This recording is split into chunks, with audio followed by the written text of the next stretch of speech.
Au cœur du village de Tanois, dans la vallée paisible de la Saule, se dresse l'église Saint-Martin, témoin d'une histoire longue de près d'un millénaire. L'édifice que l'on voit aujourd'hui n'est pourtant pas celui des origines.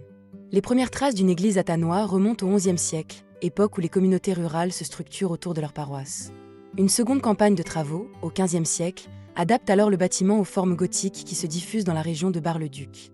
Mais au XVIe siècle, un incendie ravage totalement l'église médiévale. Il ne reste que quelques fragments de maçonnerie et des éléments de mobilier anciens, préservés par les habitants. Pendant plusieurs siècles, la paroisse vit avec un édifice modeste, jusqu'à ce que le XIXe siècle, marqué par un vaste mouvement de reconstruction religieuse, offre à Tanois l'occasion de rebâtir son église. Entre 1877 et 1892, Saint-Martin renaît sous la forme que nous connaissons aujourd'hui.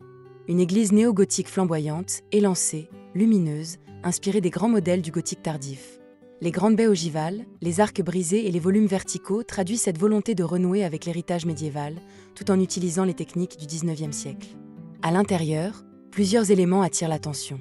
Les vitraux du chœur et du transept, offerts par des familles du village, diffusent une lumière colorée qui accompagne les offices. Un orgue installé après la reconstruction témoigne de l'importance de la musique liturgique dans la vie paroissiale.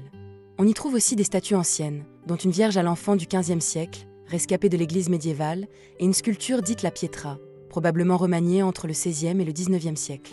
Saint Martin, patron de la paroisse, est ici honoré depuis les origines. Mais Tanois a longtemps vénéré un second protecteur, Saint Boniface. Une confrérie locale lui était dédiée.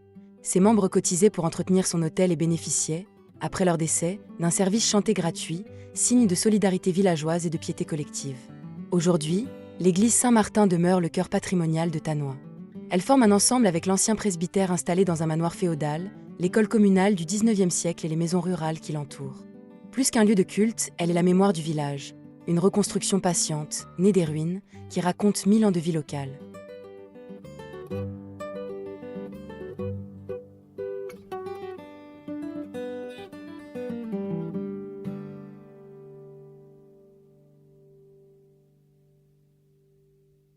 Notre visite est maintenant terminée. Mettez un like si vous aimez mon travail. N'oubliez pas de vous abonner. Merci et à bientôt.